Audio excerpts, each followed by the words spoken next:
Hello and welcome to Simmons Fix My Flood, where we ask the experts. My name is Charles Gaines, and I am here with Scott Galden, who's the owner of Simmons Flooring and Simmons Restoration, Total Restoration. We got a new website too. We wanted to plug that at some point. It's looking sharp. Yes, please. It is really looking TotalRenovations.com. very nice. Can you spell it? Can you spell it backwards? No, not even close. Okay. James, bail us out. James Stopar's joining us again tonight. I'm glad he's here to raise the IQ 4 or 5 notches. James, welcome. Good to see you. Thank you for having me. Glad to have you. Okay, so if you were paying a little bit of attention, you saw our cover graphic, and it says our show tonight has to do with insurance yet again. That seems to be one of the hottest topics going. And quite frankly, we've got a situation where people, I don't know, Scott, have a bit of a false sense of security that, everything's fine. I got insurance. What could possibly go wrong? Is that what we're going to be talking about a little bit tonight? We're going to be talking about the claims process and what are some of the pitfalls that we're seeing in today's environment. Maybe some things that we haven't ever seen before, but we're having to navigate.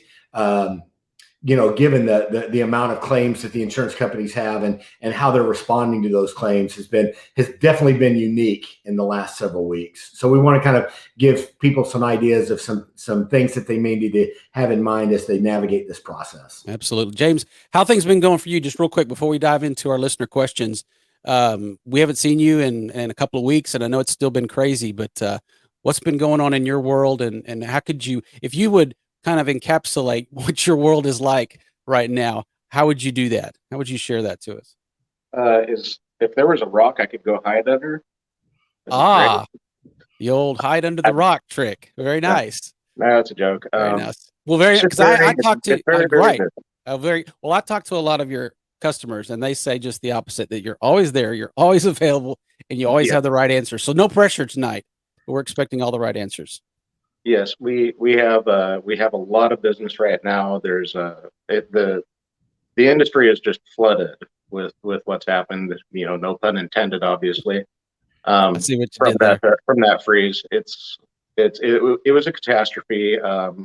There's not a better way of putting it really than catastrophe.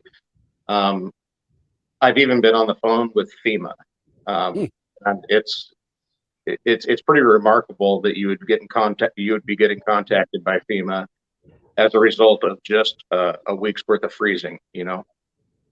But it's a coverable loss, and in the state of Texas, it's really burdened the state. So, Scott, you were mentioning the other day the very fulfilling part of what you do is seeing stories, happy endings, and stories coming together. And I know you've got lots of those. Can't really get into all of them tonight, but I know that you've been feeling really good seeing people and their homes and their lives getting restored. That's exciting.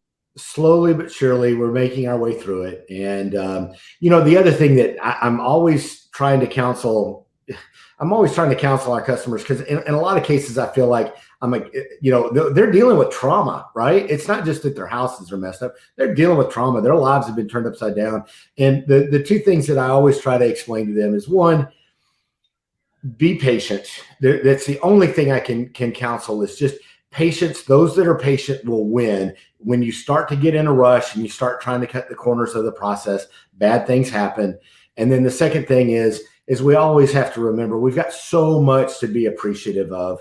We live in America. We live in, the fact that we have nice houses that are all torn up is a blessing beyond what most people in this world will ever experience. And I think if all homeowners can just keep that in mind right now, it will help them along the way. So keep that in mind. My parents used to say, "This too shall pass." Right? Too shall pass. Yes, it will pass. Absolutely. All right, we've got 5 questions we're going to hit tonight. The first one right out of the gate has to do with the insurance company has sent some money, and then crickets. The perspective of the owner is nothing's really happening. Why isn't anything happening? I've got money. I've seen money change hands somehow. What is going on, and why can't we just get started with something? Great. James, I'm going to let you hit on that one because I know that's a hot button issue for you. So, yeah. It's really common right now. That's a really common question. What's going on is that insurance companies are releasing and what amount of funds they can, and a lot of cases it's being released based off of what the mitigation company supplied. They're just saying, okay, if this much was removed, this much is being replaced. And in some cases, at this point, the insurance carriers have been able to schedule, in some occasions, a field adjuster. The field adjuster isn't always a member of the carrier. Sometimes they're a third party, but there have been instances where we've had field adjusters that have been able to make it out, visit the property, and create an analysis of what they assess the damages to be. But the insurance carriers know that they also don't want to overpay on any claims. So they give those field adjusters an assignment or a set of guidelines that they're allowed to estimate within, so that they can pay what is potential against the claim, but they will also rely on the contractor that is performing the duties of restoring the property to create their own estimate and their own assessment. So the field adjuster's estimate and their write-up is always going to be a little bit light compared to what the contractor's is, because the contractor is going to go for what it takes to bring the property back to pre-loss condition. And the field adjuster assigned, if they're a third party or have been given that set of guidelines, they're going to estimate for recommended minimums. And so their estimate is going to show a lesser dollar amount. And so to touch back on the question that you asked is, why can't we get started with the amount of money that I've been paid out? It's that if we get started on the project, it might take a decent amount of time before we actually become in a position to reach an agreed upon cost of repairs with the insurance carrier. And if that happens, we could be left in the position that we've completed the repairs and our bill is $5,000 more than what the insurance carrier agrees to meet us at. And so therefore our contract being with the insured or the homeowner, they could be left that out of pocket. And so we try not to leave them in that position. Right. Yeah. We our goal is to have the homeowner pay the deductible, and that's it. And I think, James, the other thing that a lot of the adjusters miss is when they're writing, they're looking at what's the obvious damage they see with their eyes today. And they don't necessarily see beyond, once we start construction, what are all of the other things that need to be done?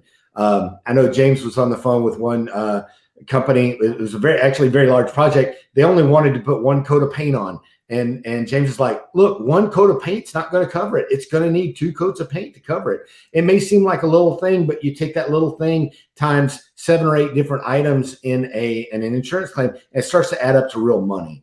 So we feel like we're in a better position to negotiate before the work begins, and that once the work begins, that kind of loosens a little bit of our leveraging with the insurance company to make sure that we get everything covered. Scott, what do you say to further that question, that, hey, you're just, you've got me signed on the dotted line, and now you're just engineering things to work best with your schedule and to make, your lean manufacturing go as smooth as possible and be as profitable as possible. You were telling me the other day that there's much more to that, and it's really in everyone's best interest, much like the communication that we talked about early on, that you really want to get things lined up so that once you let loose the horses, everything goes in a very timely manner rather than just starting and stopping. And why is that? Well, because the idea is to have the window that we're working in somebody's home, a small window. We don't want to go and start a project and then stop and start and stop and start and stop.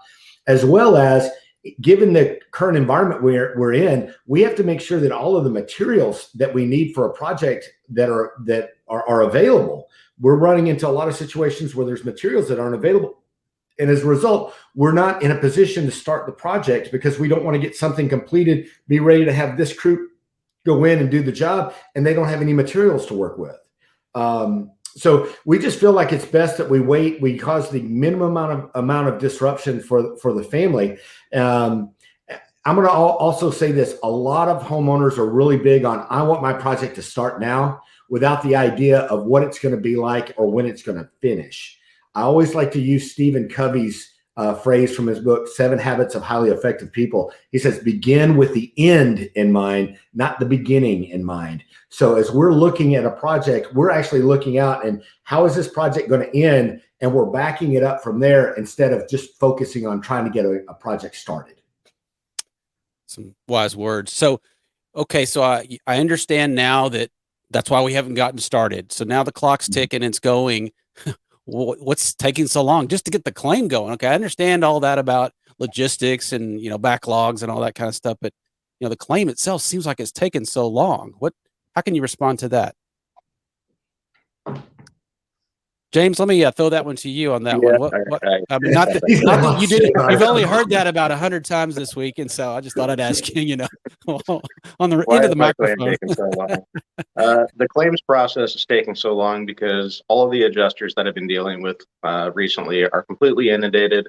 I have gone through the typical measures that it takes in a regular storm or a regular occurrence to try and even surpass the adjusters that are inundated, talk to their managers, find out if there's anything that can be done, maybe even switch to a different adjuster, or see if there's any time constraints that we can apply to the schedule of what expectations to resolve specific scope items. We've done what we can in these departments, and things are just taking a little bit longer than average because even the managers are understanding that their adjusters are overwhelmed at this time. We're trying to get past that pitfall, but we're finally making some headway there. Adjusters are finally getting their heads a little bit above water, and desk adjusters are starting to get assigned, which is a positive thing. They're the ones that are ultimately capable of handling the claim, even if they need some guidance from upper management. So now that those people are finally being assigned to some of the claims, things are starting to move along. But again, we're talking a couple of months past, and everybody's still asking that very common question: why is this taking so long to come to a settled agreement? Do you find that just sharing with them, all that you know or don't know, seems to help? Just continuing to try to be as transparent as possible. I've always said that an educated insured or homeowner is the easiest way to follow a claim through and have the least amount of disruption possible. So letting them know everything that's going on with the claim and keeping them informed is the best thing that you can do to keep them less frustrated and know that there is something happening on their claim. There is constant outreach. There is, constant communication with the insurance carrier. But at the end of the day, if there's no conversation happening, it's hard to be even winning any arguments. So when you're apart by several $1,000s on an estimate, and you're trying to reach an agreed upon cost, it's difficult to win an argument without a conversation being held. Absolutely. And Chris, if I could say this, because James is pretty modest. The feedback we keep getting from adjusters is how much they appreciate the way he has packaged the claims with all of the photography that we use and the way he does support what it is that he's asking. The feedback we get back from those adjusters is always very positive. They appreciate him going the extra mile to try to make their job easy. And the other thing that I think it's kind of a rule of thumb is it's easy to get an insurance company to write a check for less than $20,000. It's hard to get an insurance company to write a check for more than $20,000.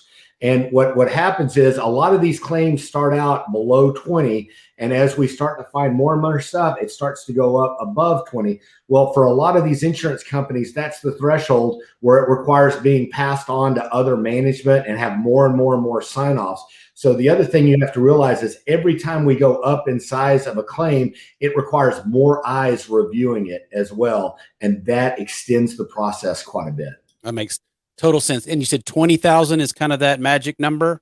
Yeah, kind of what, 25, James, is roughly where it starts to get a little bit bigger. Yeah, I can tell you that at some insurance companies, the limit is around 5 to 10 for anybody that is in their first year of being an adjuster. Within 5 years, you can encroach upon up to $200,000, but with how many new people we have working for insurance carriers most recently, we're suffering with those very newbies that we've got a lot of them around us right now. So I've spoken to several field adjusters that were contacted through sources like Indeed. Insurance carriers are actually looking for people that have experience from previous jobs that carry in insurance estimating or insurance experience. So they're reaching out to people that aren't even looking for insurance related jobs to see if they can drag them back into their previous field to come and work for them. So that's another little nugget that you just kind of pass by, and that's another great reason we've talked about on this show. Why get a professional restoration company? What role do you play? What are all the things, and that's having that kind of experience to help these newbies. I mean, you're having to just to keep up with the demand. They're literally learning on the job. And so you really want somebody in your corner that's been around the corner many times, so to speak. I'm literally meeting with an adjuster at the end of the month here on the 28th. And we're both agreeing to bring our laptops so that I can show him some things that he doesn't know about Xactimate in order to make the claim go along a little bit faster. But he's in his 12th year. Absolutely. Hey, real quick, before we go, y'all, that's a great segue into our next question. But you were talking about the way he's pulling together the reports and everything. How is the 3D mapping going? Is that still something that you're using, or is that proved? Was it exciting? You thought it was going to be really cool, but it hadn't really panned out, or has it been better than you thought? I don't think James would trade that for any money in the world. What we're talking about is this 3D mapping that you're using, where you go in and actually have a walkthrough, a digital walkthrough of the entire house, which becomes an asset later on. But without going into too much depth, it's something that a lot of these companies are not offering, if I'm not mistaken. Yeah, absolutely. The digital scan that we're using right now is phenomenal because it gives us something that I've never actually been able to utilize, even when trying to settle a claim with any previous insurance carrier or a company that I've worked for. In fact, a lot of them don't even know what it is. So by the time that I send them the link and they're opening it, they're just in awe because this gives them, instead of them relying on a face-to-face time camera option with the homeowner and saying, well, can you walk me through the property and kind of give me an idea of what the project looks like? I can send them a link so that they can not only walk through the house, but if they need to, they can literally click on a measuring tape and see how many inches long something is. So it's not a guess as to whether they should or should not include or agree with the amount of square footage or linear footage of any of the given line items in the estimate. They can literally go and check everything that's in my estimate based off of that Matterport line.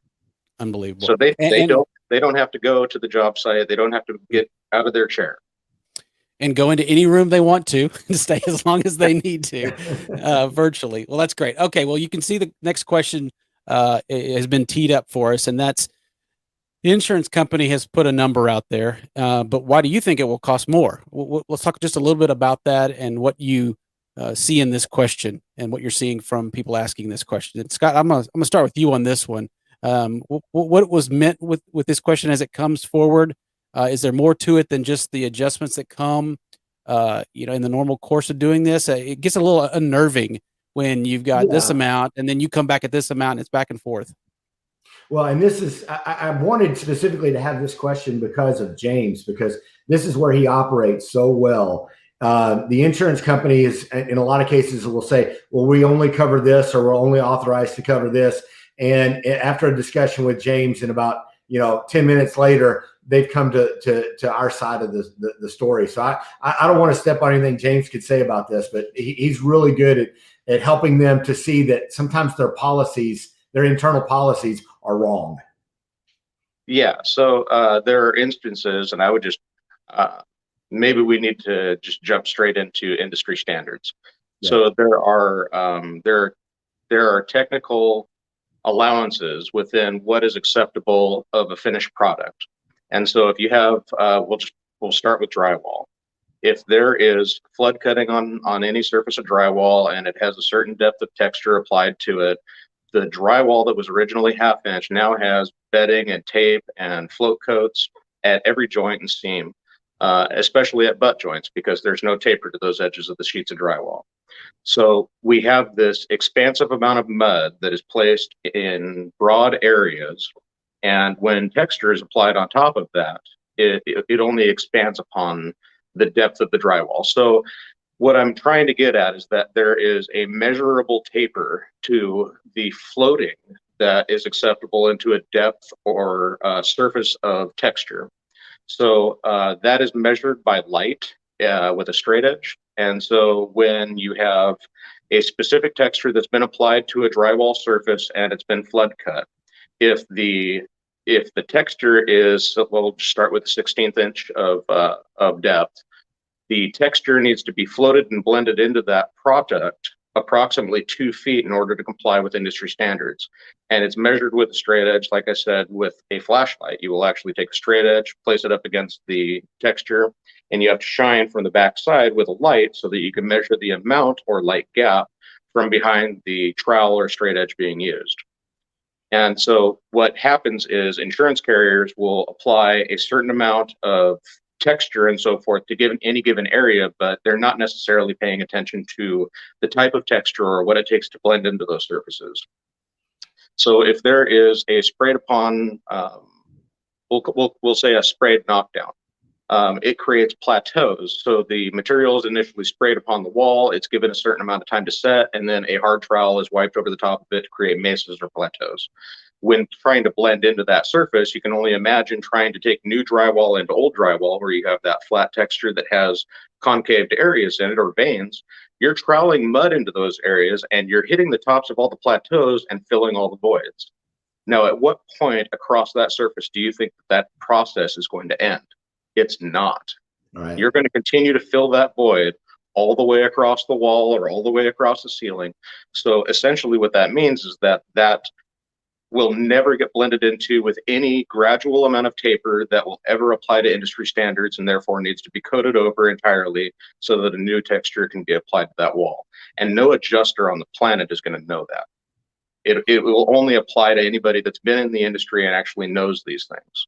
So we have to kind of, help along and educate the insurance companies, because the adjusters don't actually, they're not required to have any construction experience when they become adjusters. They're given grades and so forth of materials that they can review and know approximately what to include in an estimate, but they're not given construction industry education in order for them to know what is typical of any application and specific processes. So I use drywall just because it's one of the easiest to explain. If that was easy, I guess. I don't know. But, I think what they can see, James, is that when you get a hold of an adjuster, they have a hard time pushing back against your logic. I mean, when James has them on the phone call, after about 10 minutes, they like give up. They're like, okay, you know what you're doing. Here you go. So, but it takes time to get adjusters on the phone these days to be able to explain these things. So, yeah, that's true. And again, slows things down. Excellent. All right, guys. Well, we've got a little bit of limited time. I'm going to take the last two questions and somewhat combine them, if that's okay with you guys. I think they are kind of go hand in glove with each other. And that is, right off the bat, one of the questions is, my claim is getting reassigned, especially with all this upheaval and bringing new people in and things in motion. Oh my gosh, this is the worst thing that could possibly happen. We just got one guy trained and now it's been reassigned. And the one right on the heels of that is, then what is the difference between my adjuster and a field adjuster? So walk us through a little bit on the adjuster process.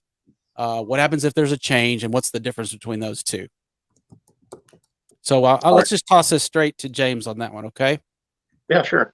Okay. So field adjusters are the ones that I was speaking of that are, we'll call them the newbies or the newest hires at any insurance carrier. Even when it comes to third-party administrators, they're hiring new people as well, or trying to gather as many folks as they can to come and assist them with all of these claims. So the first people that are pulled aren't the new hires. The first people that are pulled from are the existing people that are from out of town. that already have the experience and can already get to these projects to assess the damages. So they're bringing in folks from out of town, and they can only keep them here for so long, and for whatever they're willing to agree to as far as a period of time that they're willing to be displaced from their family. So they're signing up for typically 2 to 3 weeks at any given time. They come and they estimate as many given projects as they possibly can. And at the end of that time, the other confusing thing that's happening is that they're closing the claim because they're no longer the person that's handling it. And so they're required to close it. And that's been really frustrating for a number of customers that we've had. But what they need to know is that they're closing the file, but it is as simple as a phone call to reopen. So the claim is only being closed because the guy that was in town from out of town to come and help out, get information into the insurance carrier's hand, or the desk adjuster. The desk adjuster, I should explain, is the person that is actually involved in handling the claim. They're assigned to taking care of that homeowner and that project. The field adjuster could be from out of state, they could be from wherever, but they're only going to be in town for a limited time, get as much work done as they can, get as much information into the carrier as they can, and that's all going to go straight to the handling desk adjuster, and the desk adjuster is going to be the person that handles the claim from there on in. They may end up reaching back out to the field adjuster for additional support, given if we're too far off in my estimate versus what the field adjuster is written for. But that's just kind of a, the desk adjuster wasn't the person that went out there and wrote it. They rely on the person that was out there and physically wrote the estimate for them. So that's basically, in a nutshell, the difference between the desk adjuster and the field adjuster is that the field adjuster is the person that initially looked at the claim and processed their estimate. But as I said before, maybe the greatest reason behind why we have such a difference in what we're charging versus what they're charging is that those field adjusters are given those guidelines that they're required to follow so that they don't overpay on a claim. Because there's reason for that. There's quite a few people running around that are trying to take advantage of things. So if the claim gets reassigned, it's not the end of the world. That Nope. happens a lot, and so they shouldn't panic. Typically, does the company keep a central repository of information? I know there's always that fear of, oh my gosh, I got to start from scratch and answer all these questions. Yep, with every given claim number, one of the first things that you'll find with whoever's been assigned to it, you could be on your third or fourth person assigned to a claim. Every one of them is going to ask you the date of the last submission, and then they're going to ask you the dollar amount associated with what you last submitted. And that's because they're looking essentially, if you can picture looking in your email box. If they open up a specific claim number, they're looking in an email box that has a thread of what was consistent with that claim. And so if you give them the date, that'll tell them when you last submitted something. And right next to that date, they always like to throw in the comment right next to it, the dollar amount associated with the total on that estimate. So they can find exactly what you're talking about and jump straight to the estimate that needs to be dealt with.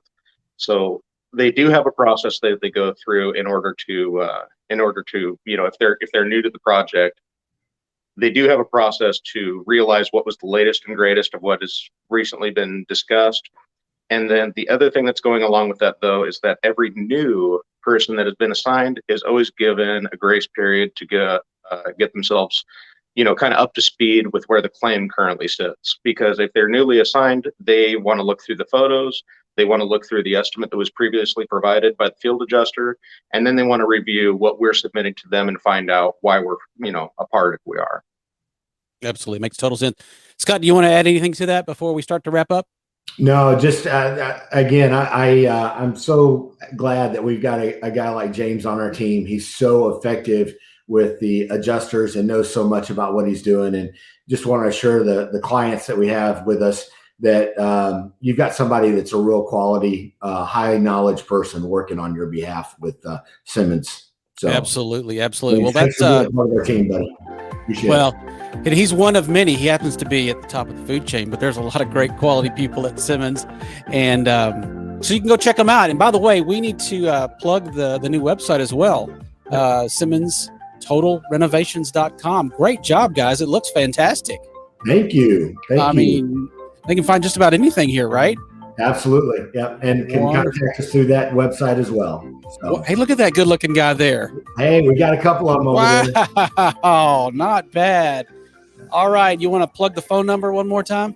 940-566-6169. Excellent. James, my friend, hang in there. You're doing a great job. Yes. All right. Thanks, very, guys. very much. Thank you so much for joining us. Please tell a friend and give Simmons Renovations a call today.